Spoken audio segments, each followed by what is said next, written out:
चलिए भाई, एक दिन की छुट्टी सबने बना ली है, लौट के आए हैं तो बड़ा सरदर्द सामने खड़ा है। वो सुबह से गिफ्ट निफ्टी दिखा रहा था और आई एम श्योर मंगलवार ऑनवर्ड आप सब चिंतित भी होंगे किस तरह से बाजार करने वाला है रिएक्ट। तो रिएक्शन कैसा होगा वो तो गिफ्ट निफ्टी दिखा रहा है, 350 पॉइंट के आसपास का गैप डाउन।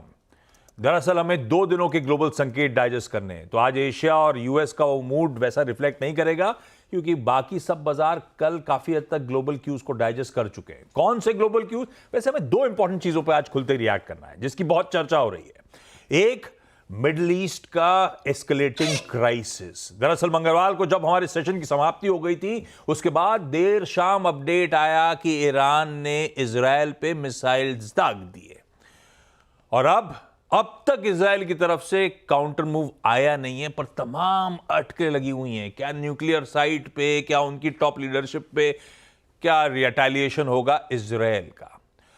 और इन सब के जियोपॉलिटिकल कंसर्न्स तो माउंट हो ही रही हैं, वॉर एस्केलेट हो ही रहा है और इस बीच कच्चा तेल इंचप कर गया है क्योंकि Iran one of the top OPEC के ऑयल प्रोड्यूसर्स में से एक, जहां पर अब ये सारा एक्शन मूव कर गया है।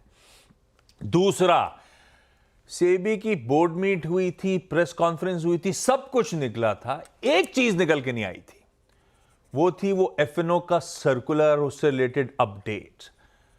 पर वो फाइनली मंगलवार की शाम को वो भी सामने आ गया, सख्ती सामने आ गई। कंसल्टेशन पेपर में 7 चीजें बोली गई थी, 6 पर कमेटी ने हामी भर दी है। उसकी डिटेल पे मैं आगे उतरूंगा, पर उस पे भी हमें आज खुलते ही रिएक्ट करना है। और ये सारा रिएक्शन किस दिन हो रहा है? जब हम लोग वीकली ऑप्शंस एक्सपायरी की, निफ्टी के वीकली कॉन्ट्रैक्ट की एक्सपायरी की तैयारी कर रहे हैं।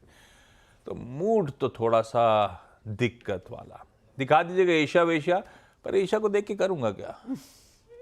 वो तो कल रिएक्ट कर चुके हैं इन सब मामलों पे, वो सब दबाव में थे कल। जी हाँ।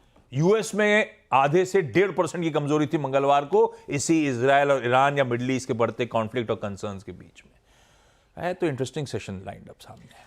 जी हाँ आशीष, और इस बीच एफआईआईस की बिकवाली का सिलसिला बरकरार है। मैं इनफैक्ट वो डेटा पढ़ रही थी तो एक और बड़ा ट्रांच जो थोड़ी सी रिलीफ मिलती हुई दिखाई दे रही थी सितंबर के महीने में, वो फिर अक्टूबर से आप देखिएगा बिकवाली की पोजीशंस बढ़ती हुई दिखाई दे रही। 5,580 करोड़ के एफआईआईस की बिकवाली हुई है।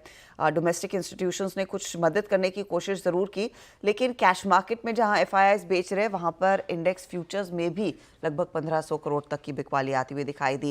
इन सब के बीच ऑफ कोर्स ये वायदे बाजार के जो टाइट होते नियम है उस पर हम रिएक्ट करेंगे। हमें Q2 के अपडेट्स देखने हैं। लकीली थोड़ी सी सिल्वर लाइनिंग ऑटो बिक्री के आंकड़ों में है, तो वो भी एक इंपॉर्टेंट फिगर रहेगा, डेटा पॉइंट रहेगा आज के ट्रेड के लिए। ओके, एक काम करते हैं, ये सारा कहते हैं ना एलिफेंट इन द रूम, कहते हैं ना, बड़ी चीज हुआ को एलिफेंट इन द रूम, ये एलिफेंट इन द रूम एक एक करके एड्रेस कर लिए जाए।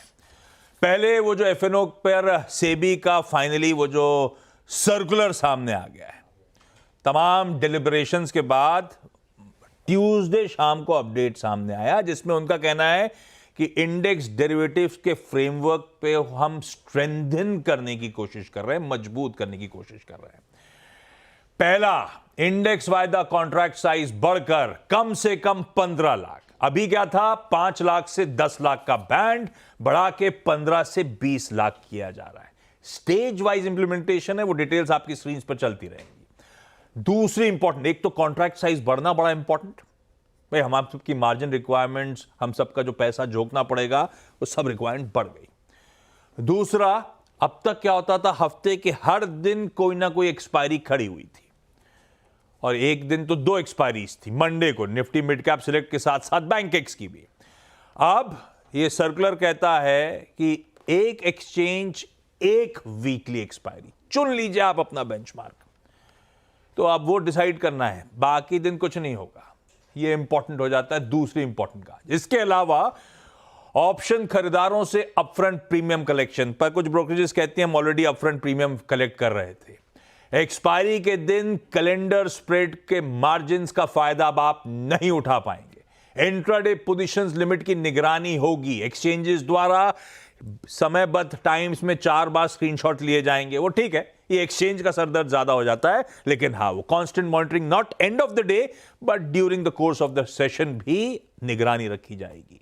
और इंडेक्स एक्सपायरी के दिन ऑप्शन राइटर्स से ज्यादा मार्जिन लिए जाएंगे, एडिशनल ईएलएम ऑफ 2%।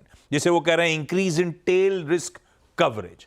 तो थोड़ा ज्यादा पैसा, ऊपर से लॉट साइज बढ़ना, ऊपर से वीकली कॉन्ट्रैक्ट्स पे सेंध लगना, एक एक्सचेंज एक से, सब इंपॉर्टेंट फैसले हैं। पर ध्यान रखिएगा, हम सब मेंटली इसके लिए प्रिपेयर्ड थे। सेबी के कंसल्टेशन पेपर में दरअसल 7 पॉइंट्स कहते, 6 एक्सेप्ट हो गए थे। एक जो नहीं हुआ वो नंबर ऑफ स्ट्राइक्स के रिडक्शन की जो बात हुई थी, वो प्रपोजल शायद एक्सेप्ट नहीं हुआ फिलहाल के लिए। बाकी जो सब अप्रूव हुए हैं वो यहां से समयबद्ध तरीके से इंप्लीमेंट होंगे, चरणों में इंप्लीमेंट होंगे, नॉट अपफ्रंट। दूसरा रिलीफ है तो हमने मेंटली प्रिपेयर कर रखा, तो सामने आया है थोड़ा सा उससे डाइल्यूटेड है, इसको ऐसे रीड करिए। लेकिन दरअसल इसको थ्रेडबेयर समझने की जरूरत। एफएनओ ट्रेडिंग पर सीएनबी की सख्ती पर बात करने के लिए सीएनबी से आवाज के मैनेजिंग एडिटर अनुज सिंघल साहब जुड़ते हुए। अनुज ने आप सबको बताया था कि वो बाली में है, पर मार्केट ऐसा था, उनसे रिक्वेस्ट करी थी जुड़िएगा और समझाइएगा वो कैसे देख रहे हैं डेवलपमेंट्स को। अनुज, गुड मॉर्निंग। बाली में भी गुड मॉर्निंग ही होगा, 2.5 घंटे आगे हैं वो हमसे शायद। आप कैसे देख रहे हो एफएनओ ट्रेडिंग पर सेबी की सख्ती को? Good morning. देखिए, अब जो कॉन्ट्रैक्ट साइज बढ़े या फिर जो भी सारे मेजर्स आए, कुछ हद तक मार्केट को पता था।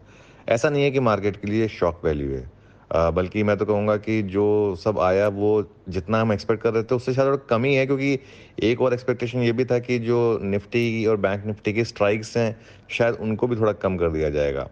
खैर एनीवे, मेरे ख्याल से ये जो डेली ऑप्शंस वाला मामला है ये सबसे अच्छा मेजर है, क्योंकि जो सबसे ज़्यादा पैसा लूज हो रहा था वो डेली ऑप्शंस की वजह से हो रहा था। और अब तय कर लें एक्सचेंजेस बीएससी और एनएससी की भाई कौन सा एक्सचेंज या मतलब कौन सा प्रोडक्ट उनको ज़्यादा अच्छा लग रहा है, सेंसेक्स या बैंकेक्स। बीएससी तय कर ले या एनएससी तय कर ले कि निफ्टी बैंक निफ्टी। मेरे ख्याल से इन दो में रिस्ट्रिक्ट करेंगे वो। एक चीज़ वो कर सकते हैं, वो ये कर सकते हैं कि अब हम एक हफ्ते में निफ्टी की एक्सपायरी हो और एक हफ्ते में बैंक निफ्टी की एक्सपायरी हो, तो फोर्टनाइटली एक्सपायरी टाइप का एक सिस्टम हो जाए, ये भी एक पॉसिबिलिटी है। ठीक है, या फिर वीकली में निफ्टी और बैंक निफ्टी हो और मंथली निफ्टी की लास्ट थर्सडे को हो और बैंक निफ्टी की अगर सेकेंड लास्ट थर्सडे को, मतलब ऐसा कुछ ना कुछ सिस्टम सोचना पड़ेगा एक्सचेंजेस को। लेकिन जो भी है, मेरे ख्याल से ये मेरा मानना है कि इससे शायद थोड़ा सा एक लॉसेस कम होंगे लोगों के। वैसे भी आपने देखा होगा कि वीकली एक्सपायरीज का सबसे ज़्यादा फ़ायदा बाहर के हेज फंड उठा रहे थे। उन्होंने सारी ऐसी मशीनों से बेस एल्गो स्ट्रैटेजीज बना ली थी जिससे वो सारा का सारा पैसा बना रहे थे और रिटेल पैसा लूज कर रहा था। तो आई थिंक ये एक ऐसी चीज़ है जो सबके ध्यान में थी, और ना सिर्फ सेबी बल्कि इवन मिनिस्ट्री को लग रहा था कि ये जो प्रोडक्ट है ये काफ़ी यूजलेस प्रोडक्ट है, क्योंकि इसमें ना कोई हेजिंग होती है, ना कुछ इसमें आप कोई जो एफएनओ का प्रॉपर यूज़ है वो करते हैं। वो एक प्योर गैम्बलिंग प्रोडक्ट बन गया था, उसको रोकने के लिए ये कदम उठाया गया है। कॉन्ट्रैक्ट साइज बढ़ाने के लिए देखिए, अगर इंडेक्स तक रुक जाए तो ठीक है, इंडेक्स तक रुक गए तो कोई प्रॉब्लम नहीं है। स्टॉक्स में मेरे ख्याल से ये नहीं करना चाहिए, और अब तक तो खैर स्टॉक्स में इसको टच नहीं किया गया है, क्योंकि कॉन्ट्रैक्ट साइज अगर बढ़ेगा तो वो एक्चुअली रिटेल के लिए शायद थोड़ा सा नेगेटिव होगा इंस्टेड ऑफ पॉजिटिव। लेकिन अभी मेरे ख्याल से फोकस इंडेक्स पर है, इसके लिए ये कदम उठाया गया है। ब्रॉडली मैं सहमत हूँ ये जो कदम उठाए गए हैं इनसे सेबी के, और मेरा ये मानना है कि इससे जो है थोड़ा सा लॉसेस जो है वो कम होंगे। मार्केट पर इसका क्या इम्पैक्ट पड़ेगा? देखिए, मार्केट पर इसका मेरे ख्याल से कोई इम्पैक्ट नहीं है, क्योंकि ये काफ़ी हद तक लोगों को पता था। हाँ, बीएससी, एंजल वन, ये कुछ ऐसे स्टॉक्स हैं जिन पर आज हो सकता है कि थोड़ा इम्पैक्ट आए, और यहाँ पर मुझे लग रहा है कि वैसे भी अगर आप नोटिस करेंगे तो ये स्टॉक्स काफ़ी हद तक पीक बना चुके हैं, और पिछले कुछ समय से ये स्टॉक्स या तो चलना बंद कर दिए हैं या फिर करेक्ट होने शुरू हो गए हैं। तो इस हिसाब से मेरे ख्याल से मार्केट इम्पैक्ट यहीं तक लिमिटेड रहेगा। तो मार्केट इम्पैक्ट शायद सिर्फ स्टॉक्स तक लिमिटेड रहे, क्योंकि एंटिसिपेशन में वैसे भी एक नॉक मार्केट ने ले लिया था।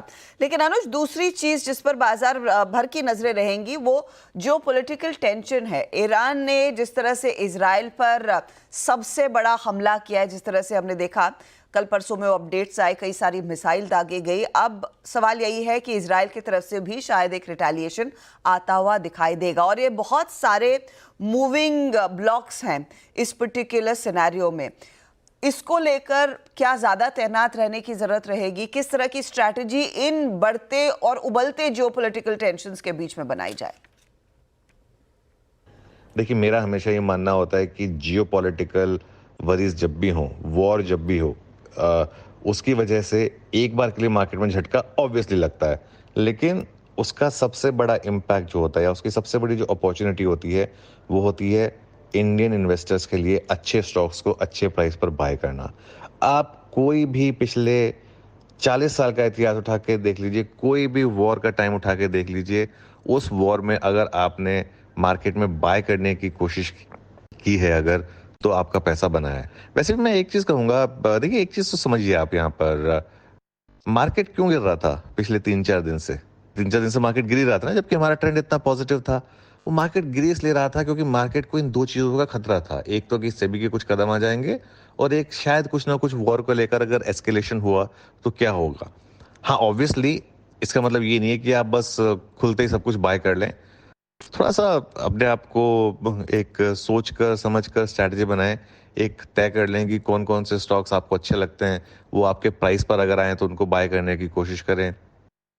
निफ्टी, बैंक निफ्टी को अभी अगर आप चाहें इमीडिएटली ट्रेड अवॉइड करना चाहें तो अवॉइड कर लें। वो ट्रेंडिंग मार्केट थोड़ा सा टूट गई है, वो अप ट्रेंड जो मार्केट में चल रहा था वो थोड़ा सा टूट गया है। तो इस समय फोकस करें इन्वेस्टिंग पर, इस समय फोकस करें इन्वेस्टिंग पर। अच्छी कंपनियां ढूंढें, अच्छे स्टॉक्स ढूंढें और उनको लोअर लेवल पर ऐड करने की कोशिश करें। ये इस समय मेरी मार्केट की अप्रोच होगी। निफ्टी, बैंक निफ्टी पर वैसे भी देखिए मैं अभी थोड़ा छुट्टी पर हूं तो मैं बहुत ज़्यादा डेटा पढ़ नहीं पाया हूं, तो इसके लिए मैं बहुत ज़्यादा कमेंट दे नहीं पाऊंगा। लेकिन मुझे लगा कि एक बार एटलीस्ट ये बात कर ली जाए, क्योंकि पैनिक ना करें, बेसिकली पैनिक करके अपने अच्छे स्टॉक्स ना बेचें, इस चीज़ का ध्यान रखें। ओके, चलिए धन्यवाद आपका सुबह सुबह जुड़ने के लिए। आप अपनी वेकेशन एंजॉय करिए, जरूरत पड़ी तो आपका फिर दरवाजा खटखटाएंगे हम लोग। लेकिन ये दो इंपॉर्टेंट मुद्दे थे, इनको थ्रेडबेयर आगे डिटेल में डिस्कस भी करेंगे।